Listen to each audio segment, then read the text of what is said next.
Thanks for hanging around. I know it's not our Puritan way, but the closer you cozy up, the better you'll see the screens. So, this is Maggie Bennett. Maggie Bennett is a member of the Stockbridge-Muncie community in Wisconsin. Her grandparents are Stephen and Thelma Putnam. Thelma is known for her book, Christianity Among the Stockbridge-Muncie Band of Mohican Indians. One of Maggie's cousins is Bonnie Hartley, who works in historical preservation for the tribe in the office in Williamstown. Maggie's the youngest of 5 children of Joe and Rosie Putnam, a logger and an X-ray technician. Maggie got her bachelor's degree in geography in 2006 and married her husband, Jeremy Bennett, that same year. They have 2 sons, Stephen and Maxwell, aged 16 and 15. The family moved around for a number of years, and Maggie volunteered as an ESL teacher. When the job in the tribal office opened up, they moved home to Wisconsin. Maggie got a master's certificate in geospatial information systems and a drone license, and now works in the land management office as a GIS technician. She has a special interest in story mapping, a technique which brings geographic information systems, photography, history, and archaeology to tell a story. Today's story is about the travels of the Stockbridge-Muncie people.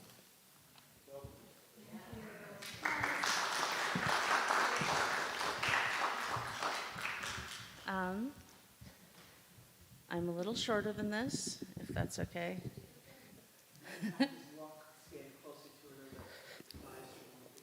Oh, okay. Well, the good news is it's now my height.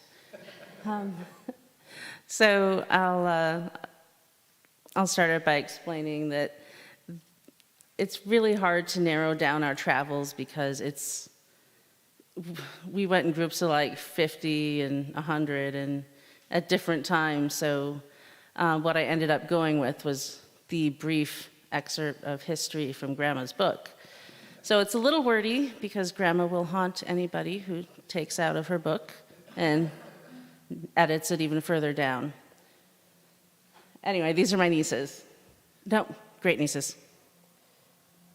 And we will start in 1609, Henry Hudson. Sorry, I didn't actually memorize Grandma's book. So 1609, we met Hudson, and in summary, it talks about how the Dutch traders brought alcohol, and the highlight, as Grandma put it, was John Eliot, who brought something far more meaningful, the gospel. And I'm not sure if you guys all know this, but the first gospel, or the first Bible printed in America was actually John Eliot's in Algonquin, which is absolutely astounding. There is nothing like having, the Word of God in your language, because, well, he created all languages, so it makes sense that he would speak ours too. And on our last trip out here, we got the honor of seeing this in person. That's actually a copy of it. Or I don't know if it's a copy of it or if it is it, but it was pretty darn cool to see it in reality. This one is at Williamstown in their special collections, I think. They've been really, really helpful with finding nerdy maps and papers and things I never imagined I would actually see. See, here we're at 1675, King Philip's War. So John Eliot, put a lot of effort. He learned the language and apparently had like 14 praying groups. And then King Philip's War happened, and everybody scattered like roaches when you turn on a light, which is a really horrible example. But yes, it's terrible. But it's also terrible that war happened and it disrupted all of that work.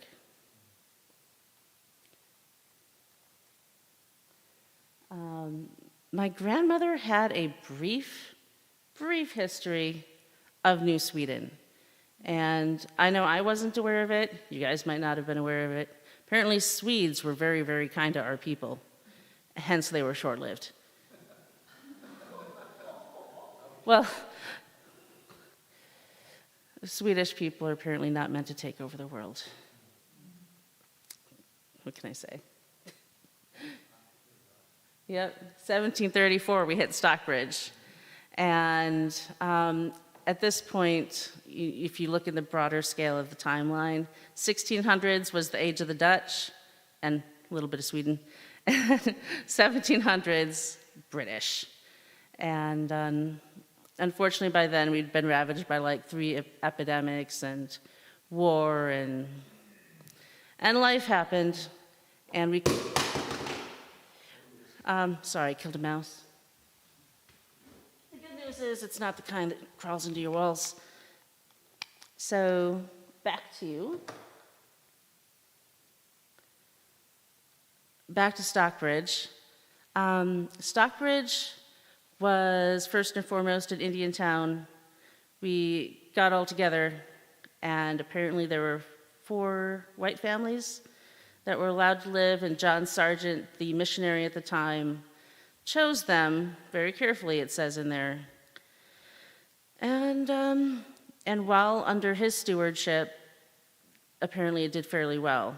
In whatever I read, he had died, and then the next thing you know, taverns moved in, and as most people in the broader world know, alcohol and Native Americans do not mix. So that was the beginning of the end for us there.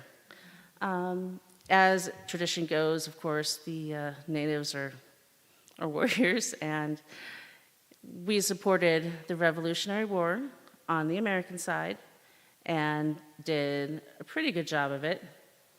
At least George Washington thought so, and he threw this nice ox roast. And unfortunately, by then, we moved 2 months later up to New Stockbridge because all the land was lost. And there is a part in here on Jonathan Edwards, too. However, I kind of accidentally skipped over him. You know, you're probably familiar with the First Great Awakening, the Second Great Awakening, and I believe he was the Second Great Awakening. And when I explain about our tribe to other people, if I say Jonathan Edwards and the Great Awakening, I got them. They actually know who he is, and yeah, Great Barrington is not actually this flat, but it is our reservation in the fall. Am I? Just a question. If you could expound a little bit on the Great Awakening. That has actually been a long time from my memory. When I was younger, I studied it in detail because I happened to live next to the missionaries. And then I also grew up with the current missionaries. We still have missionaries on the reservation, actually. And the people who founded our church, the church I attend, which is Stockbridge Bible Church, are tribal members. And having a resource like that next to you who will play games with you as a kid is the best ever. So I'd actually had a good education on it. I don't remember much off the top of my head, but I love them. All right, so Great Barrington.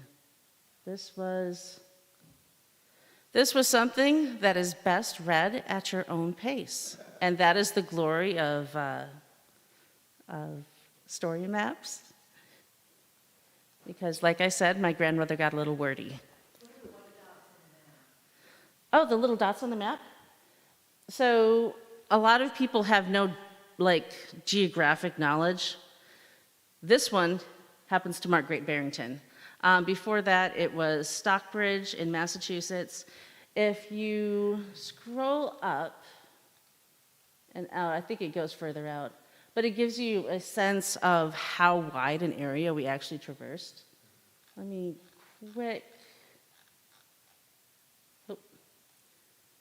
like this. So I'd move away, but the mic is calling me. So we have our original territory up here, And then the Delaware and Muncie are in the southern half of it. In 1823, there was actually like a legal binding agreement where the Delaware and Muncie joined with our tribe, which is actually really, really cool. They were led by, I believe they were actually led by Samson Occam. And they were a praying town known as Brothertown down in Delaware. That is probably where that is. The one near Indiana is actually White River, Indiana. We went to, actually, that's the second part. First, we went to an area in Pennsylvania, and then we found out the Miami had already been forced to sell. So half of them came back to New Stockbridge, which is where we went after Stockbridge. New Stockbridge is in upper state New York and was the Oneida.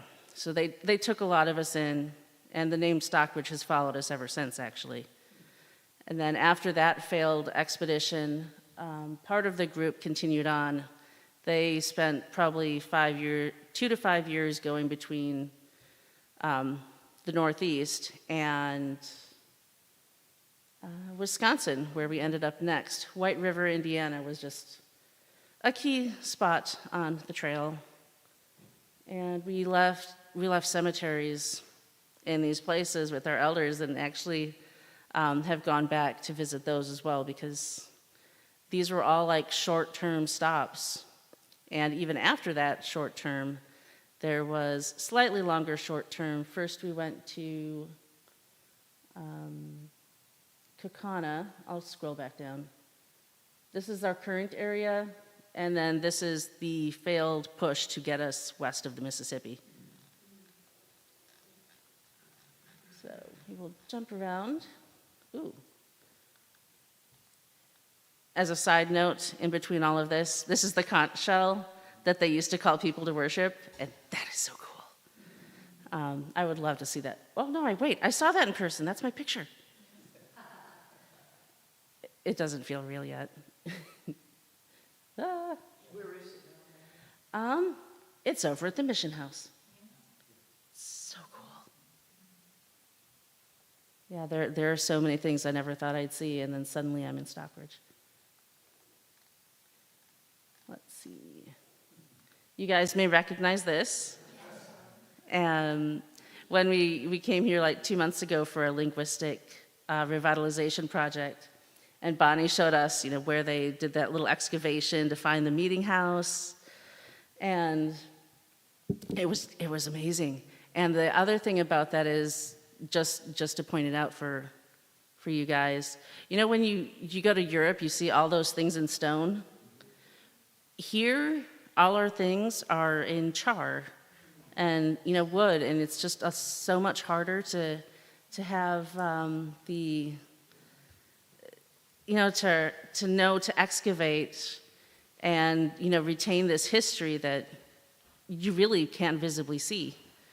LIDAR, which is light distance and ranging, they do archaeology with it because you can see it through the forest, and they can find archaeological sites, but they're much easier to find when they're in stone.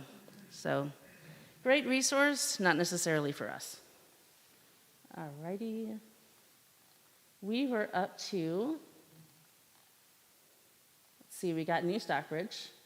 We got Samson Occam. He also has this great quote that I think describes our existence. Those who live upon hope may die of disappointment. And I love it because, enough said. All right, here's Indiana. You guys probably don't see this very often, but 1822, there was still quite a bit of Indian territory left.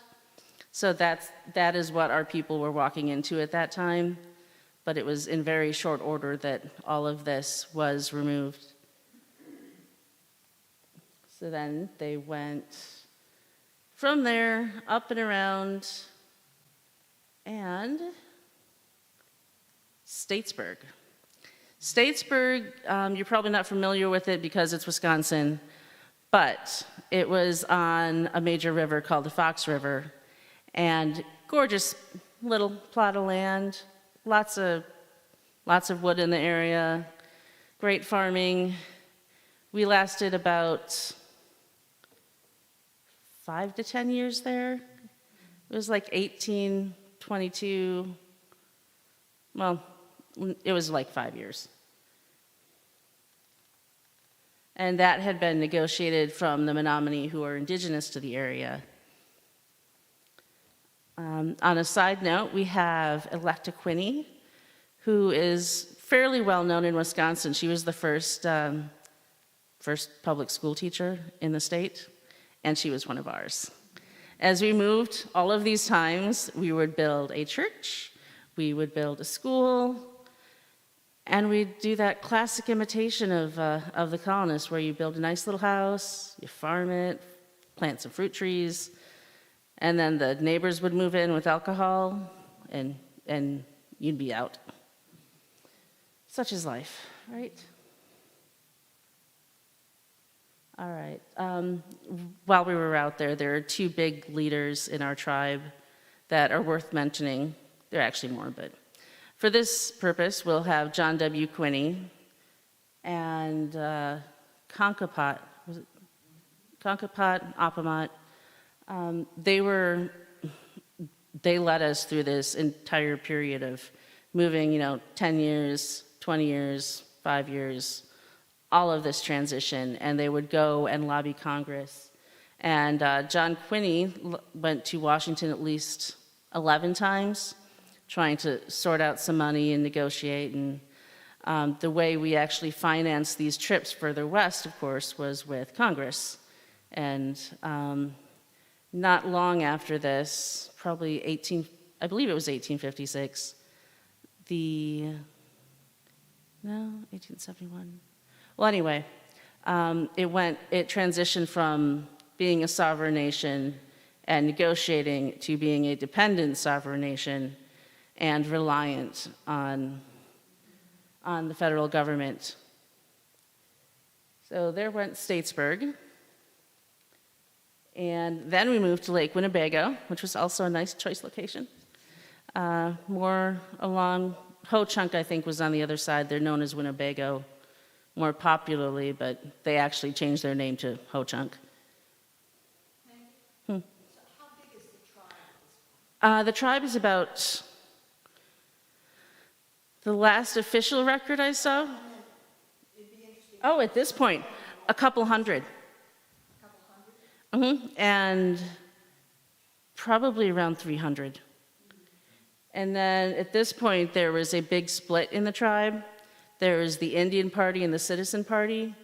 The Citizen Party basically wanted to give up, and this is where allotment started, where you all got individual land. So they all got individual land. Well, they told Congress they wanted it. Congress gave them the citizenship, but not the entire tribe wanted it. The other half of the tribe was quite ticked off. And that, I think, is where John Quinney ended up lobbying Congress. And then in 1871, they sorted it out. But it was an absolute mess and bad blood. And it wasn't pretty, and the elders didn't talk about it. For people who don't know, can you talk about the native view of tribal land versus allotment and what the implication was? Yeah, that's kind of next. Okay. But I would have forgotten it if you hadn't said anything. So, the native view of tribal land is communal. The citizens, individual, can lose it. The tribal party was all communal. So, we can't lose the land, and it had protected us, and we knew it protected us, so this other portion wanted to stay Indian. And there you also have the division between what defines an Indian, and in this case, it's owning your own land and having the right to lose it and voting, and the other half is having communal land and being part of a broader community. You have that cohesive environment, and you're all in it together. It's really a community versus individual thing. And as we moved through time, and eventually, we'll jump ahead here. ended up in this beautiful little jewel. We had 2 townships, and they were, so here, down to here, and over here. 2 cute little squares, 6 by 6 miles. And unfortunately, due to the Indian citizen thing and Dawes Allotment Act and all of those different forces from the federal government trying to break us up, we still ended up allotted. And we lost almost everything by the time the 1900s had rolled around. So after the 1900s, you've heard of the New Deal, there's an Indian New Deal. And the Indian New Deal was basically, you guys can reform. You know, we think your idea of communal ownership really had something going on. And we reorganized into the Stockbridge-Muncie community. We had a, what do you call it? Constitution. So we had a constitution, and at that point, they don't have it in this particular one because it's Grandma's book, but there was something called a roll. And this roll is what said, okay, you're Stockbridge-Muncie, here are your parents, here are your kids, this is how much Indian you are, you know, where you were born, all of that stuff. And to this day, it defines who we are. I've actually counted the number on that roll, and there are like 400. Our tribe has been concerned, some people in our tribe have been concerned that we're dying out. We're actually over 1,200. So it's not a big concern, but it's something that needs to be addressed.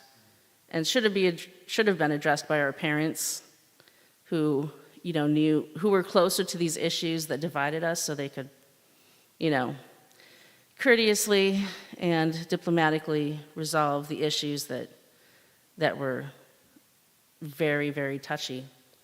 But that did not happen.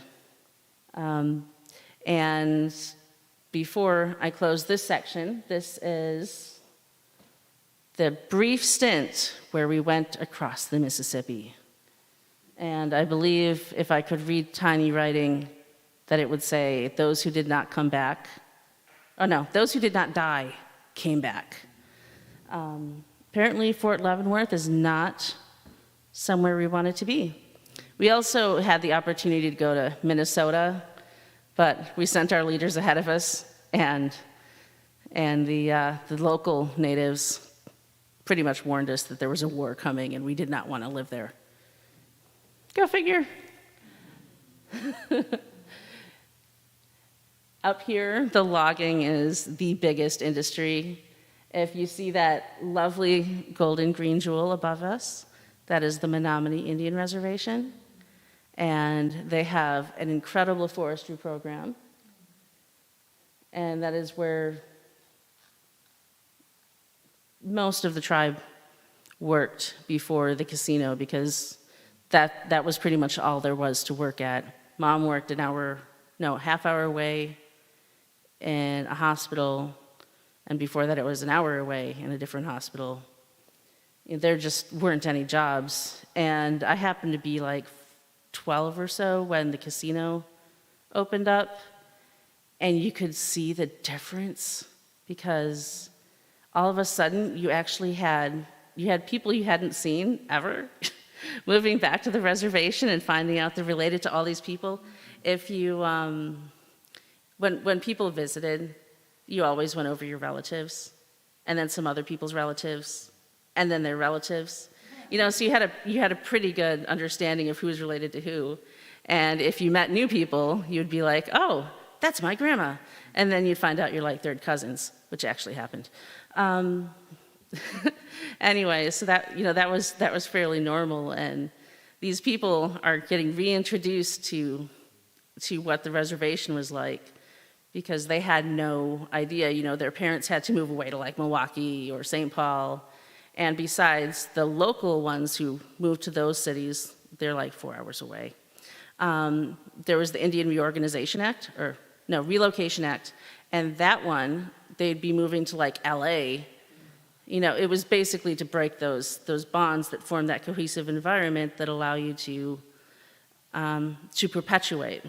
Like a lot of you guys probably have half Italian, half German, half Maltese, and if you guys go home, well, okay, that's a terrible way to put it.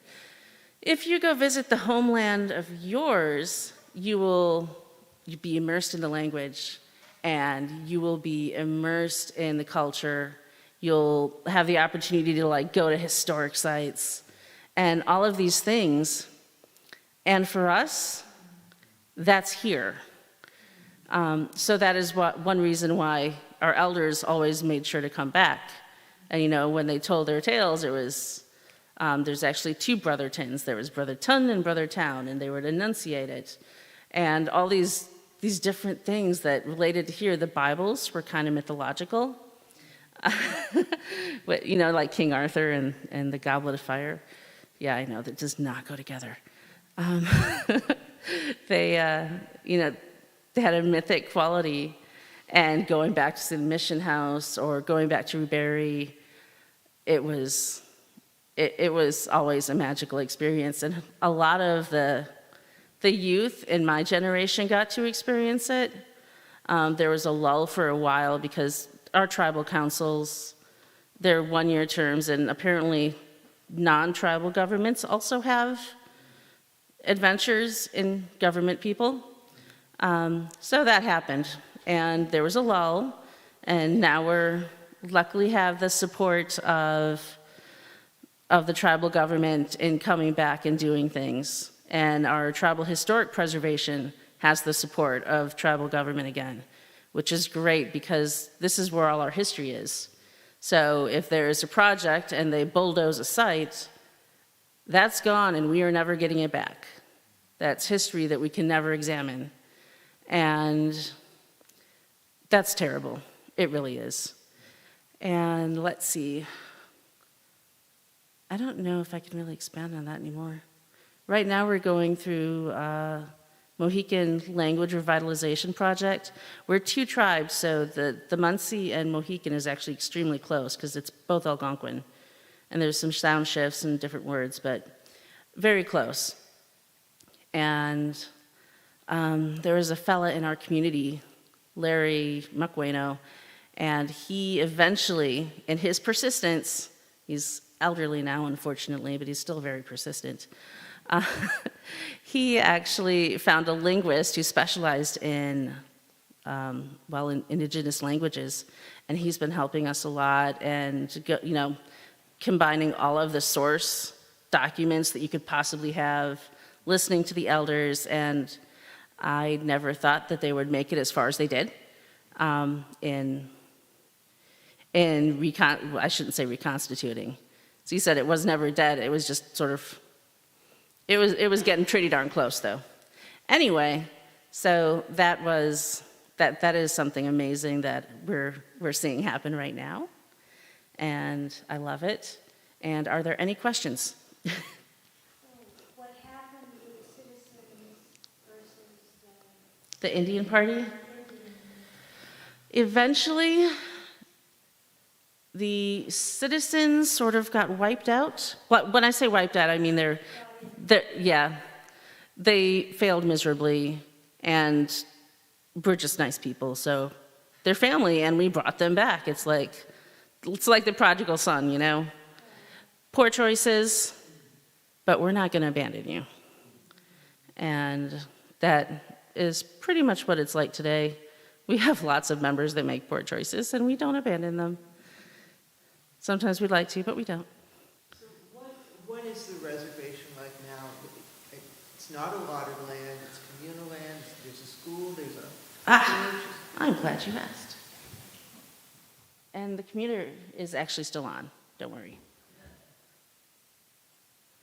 So I thought this might come up, so I threw something together this morning.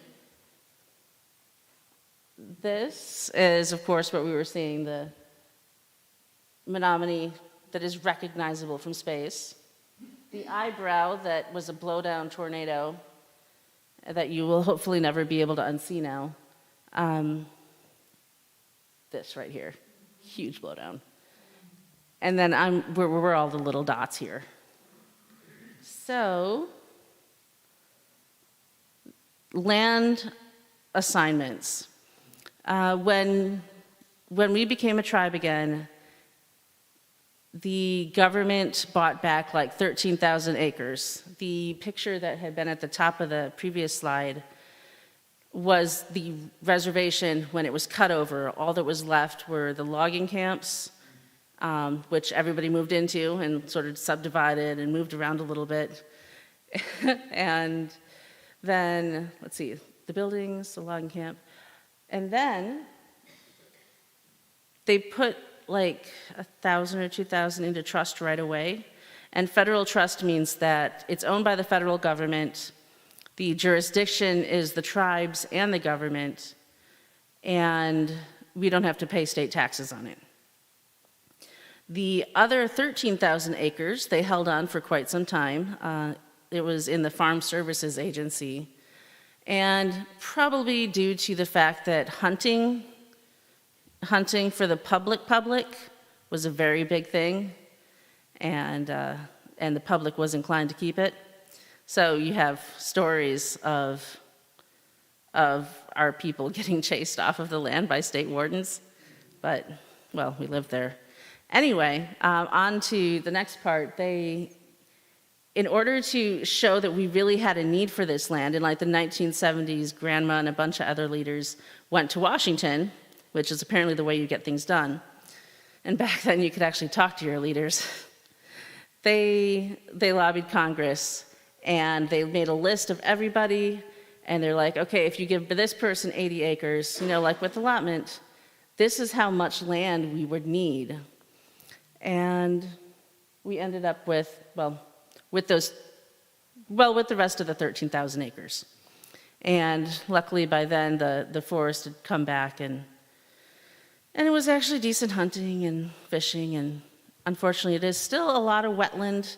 I tried to get our tribe renamed to the people of the swamp, but they didn't go for it. Oh, and what happened was, let's see, Grandma's house, which had been here, Grandpa had like 70 acres, right? All the rest of them, we break up into like 5-acre plots. So I have my parents, and then my sister, and then my other sister, and then my other sister, and my brother is now in the back. But we're all right there because it is our family land assignment, and it just gets broken down further and further. Now, in order to protect the interior and handle the fact that we're now actually getting people back from the city, they needed a place to live. There are not many places to live on the reservation, especially due to the swamp and the fact that we'd like to keep as many trees as we can. Well, they limited it to 5 acres as far as how much land you could actually hold. Really, people only need like at least half of that or lower, but it makes them happy to have 5. And they can't actually use the back half because it's further than 300 feet from the road, which is the only reasonable amount of electricity you want to have put in. And around their houses, there is something called a zone of privacy because it is communal land. So as far as like your yard goes, that's yours, and the house is yours. But if people want to walk in your backyard, or rather just outside of your backyard in that 2.5 acres that is technically yours but not really yours, they can. It is perfectly fine because it belongs to all of us, and that is something that can be extremely difficult to explain to people who've grown up outside, actually even to people who've grown up inside. They can't get the concept of, yeah, it's yours, but it's not yours. If they ever sell a house, it has to go to a tribal member because the land goes with the house. The only occasional exception is a trailer house, which you can roll away. And most of the reservation is actually made up of trailer houses. All of these, except, hold on, let's see, double wide, double wide, single wide, stick built, and a stone house and another double wide. You can't get financing on the reservation because you don't own the land. That is until we got a home loan program once we actually had finances other than logging. And that allowed people to actually be able to finance and build stick homes, it was actually really strange to watch, having grown up with just trailer homes. Having a double wide was pretty, well, my friend got mad at me one day and I couldn't figure out why, and she's like, "You're rich." I'm like, "What?" We had just upgraded to a double wide. And we were rich. We had a double wide, even though we weren't.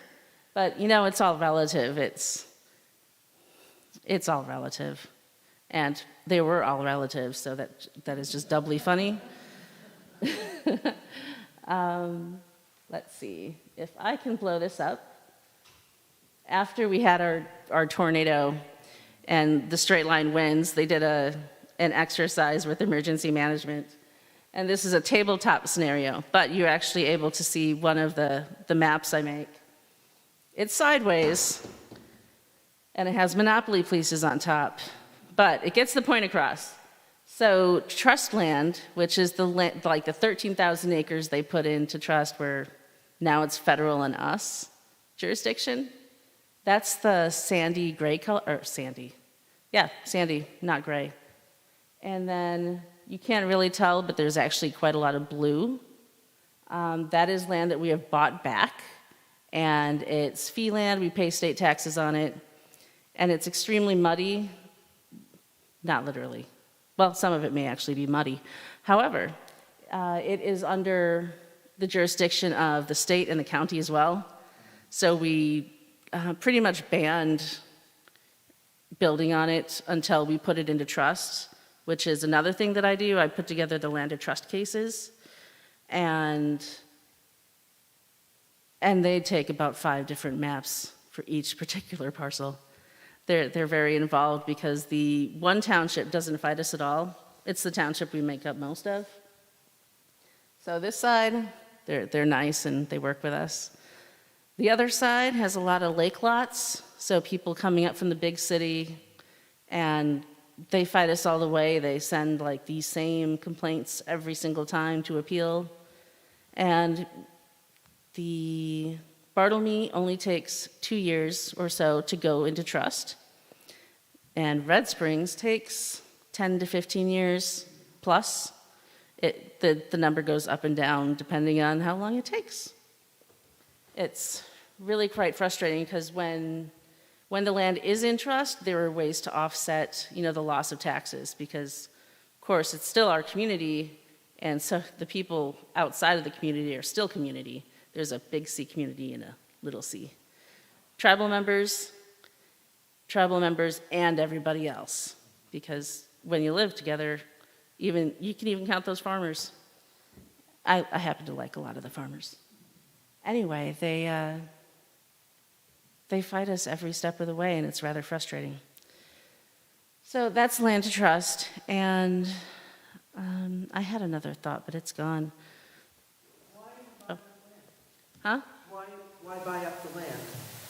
Well, we're hoping to eventually turn it into a solid piece, because right now it's what we call checkerboard, because you'll be driving along and then you'll be on non-tribal, and then you'll be driving along a little further and you're all in tribal, and you don't really know unless you have a handy little map to say, okay, this is my jurisdiction, this is not my jurisdiction, and it goes very quickly from one to the other. All right, you had a... Just in regards to land ownership, if I'm understanding correctly, for example, your family's land was allotted by the government to your family, is that correct? No. Let me think of how to best explain it.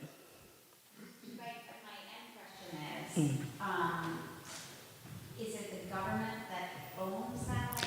Yep. So with the government owning the land that your family lives on, what type of responsibility does the government have? For example, if a tornado comes through, is it your responsibility to clean that up? That is actually a fascinating question. Because like literally it just happened and we got to live through it. So first let me say we're very, very grateful that no one was injured in this. A lot of it was forested, and we have a family we lovingly call the Beecher Creatures, and they're awesome neighbors. They have an access road to their house on the river, and it goes through federal trust land. In the midst of cleaning up, for everybody, no one thought to check on them for about 2 days, apparently, and we ended up getting a team of loggers sent by the BIA, because it was going through trust land, to cut them out, and it took a couple days. So the BIA handled the issues on the federal trust land. We also handled it, but not in regards to the forestry. In the residential-ish areas, the tribe handled it. The federal government, after about 2000, tried to offload management of the land onto the tribes, which is how the land office came to be. So they trained up my boss and gave him software and training, and so he could make maps like the imaginary one I'm pointing at. And so he could make maps, and we have very good detailed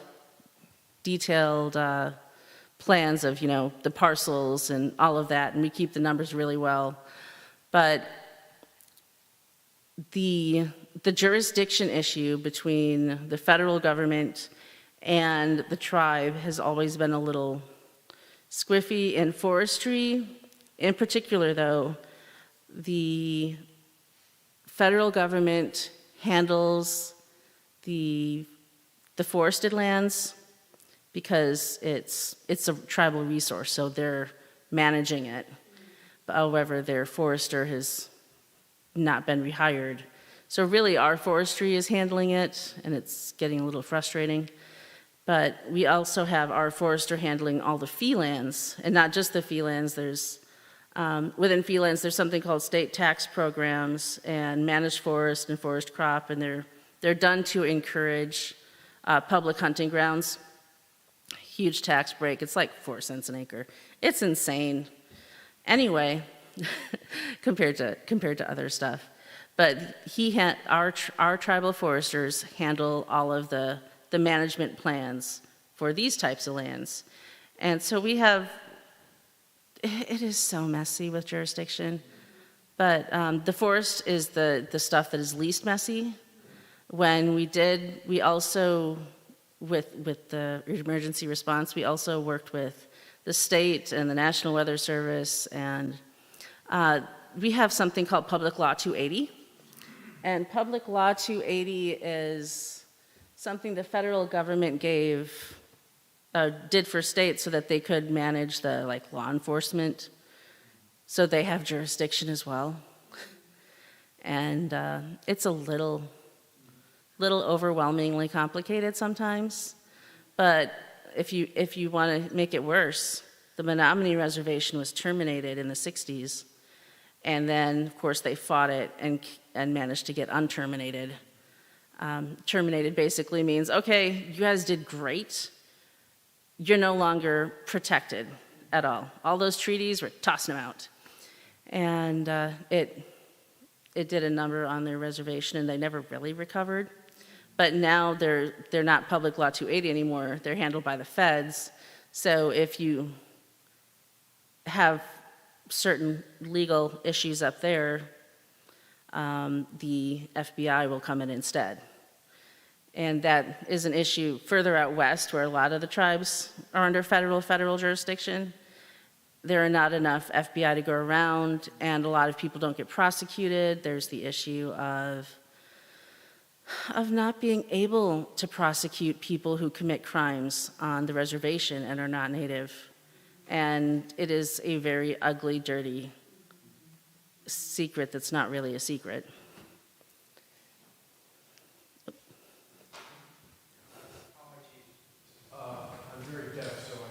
missed a lot of what you said.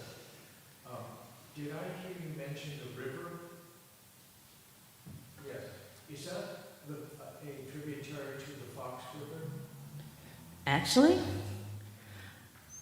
I don't think I've ever looked at the watershed that far down to know.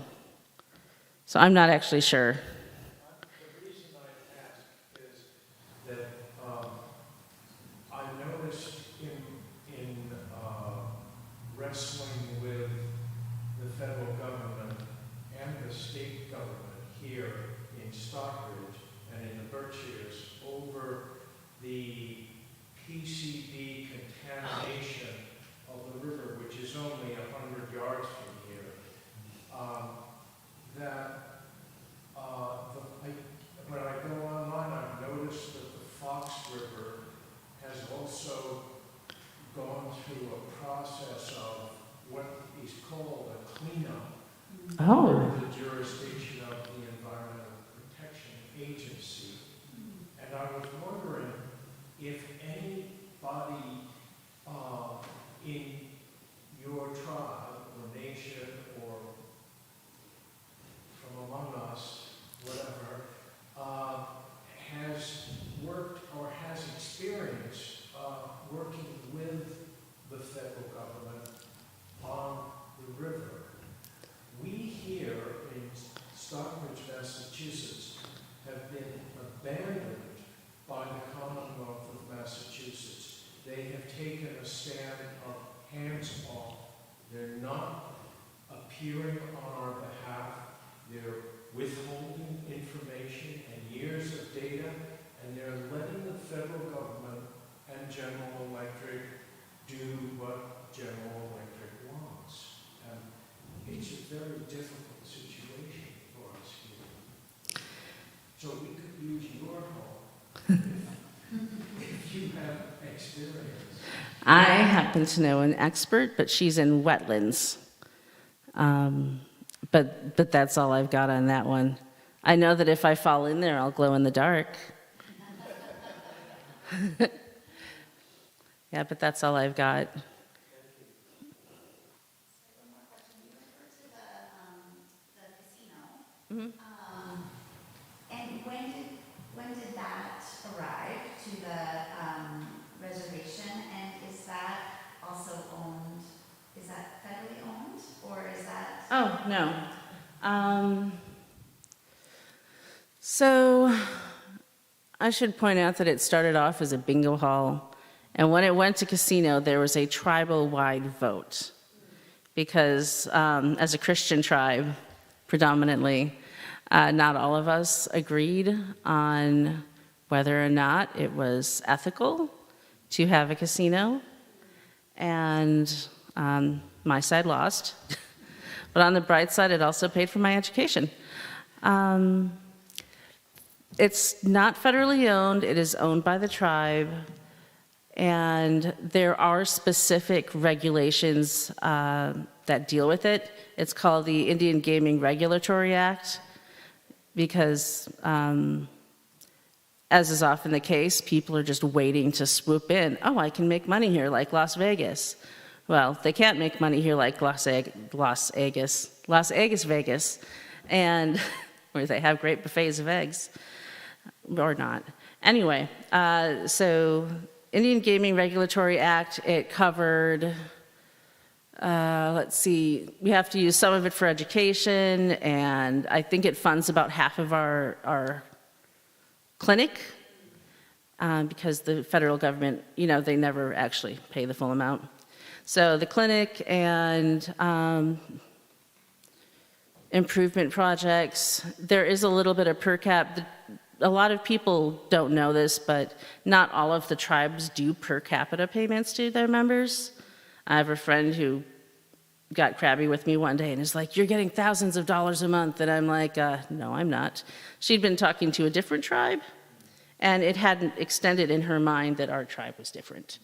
Some of them, in order to offset the issues that coming into money in any amount larger than like $10 has on people, will actually you turn in your receipts for utilities, or you turn in your receipts for, I think this is one of the Potawatomi nations, for things that you really need, so that you don't have, the drug abuse or just excess where you're not thankful for things, because it's a known issue, and a lot of people on the outside don't ever hear about that. A lot of tribes, every windfall has a negative effect, and that one, I could see the change in our tribe. I think we were a much stronger community without it. But on the other hand, I see that, it's probably the reason I have a job, because the tribe, the federal government will support a couple different offices. They support enrollment, and they would probably support Chad, but they wouldn't support, Chad's assistant. Chad's my boss. He's really, really nice. If I goop up, which I'm really good at, he's like, this is how I would do it. And it is great. I love my boss. But it brought problems, and tribes have dealt with it in their own way as to how they manage those problems. The education, we don't get excessive payments from these. We get like a once a year, here, buy a washer, or something like that.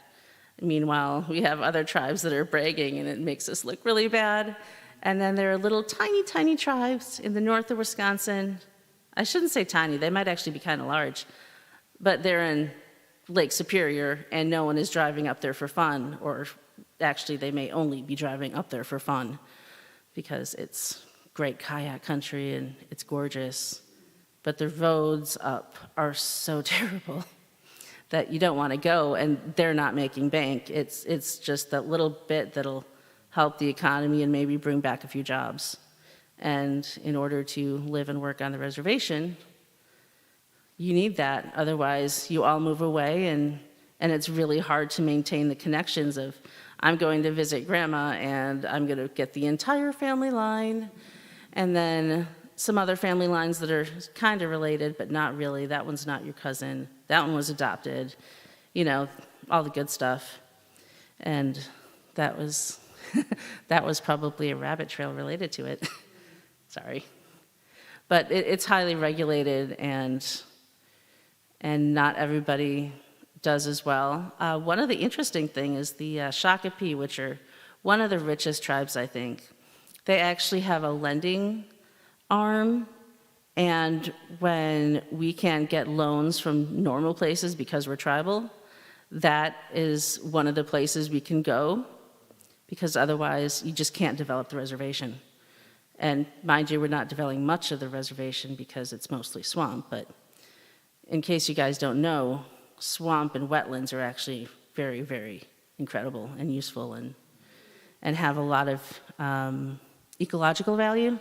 We have probably the ecology department in wildlife biology and forestry is bigger than HR.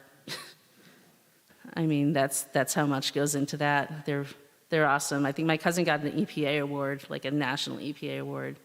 She works on evapotranspiration, getting her PhD right now, and built these 300-foot towers in the woods in the middle of nowhere. And unfortunately, she's slowly watching the little ash groves that are in these areas die because of emerald ash borer. And we also we were the last place in Wisconsin to get hit by emerald ash borer because we were so strict. But it eventually got us, and now we also have oak wilt, which has been exacerbated by the, what do you call it? The storm. We have all these damaged limbs and stuff, and that's how the oak wilt gets in, or through the roots. And so we currently have a lot of oak wilt spread on the reservation as well, which is sad. And that is actually one of the things I use my drone for, because you can pop up above the canopy and do a spin and spot oak wilt quicker than you can from the ground, because it shows up first in the crown. So we actually had a lot of imagery before the storm because we did these every mile or so to the foresters, like in winter, would check all the canopy shots we had. And that was actually quite nifty. Because we have one, it was just beautiful and green.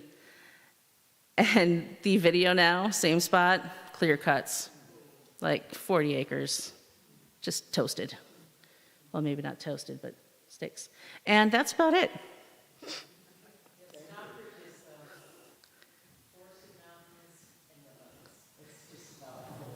But it's gorgeous. It's very, very beautiful. And I guess it's time, so.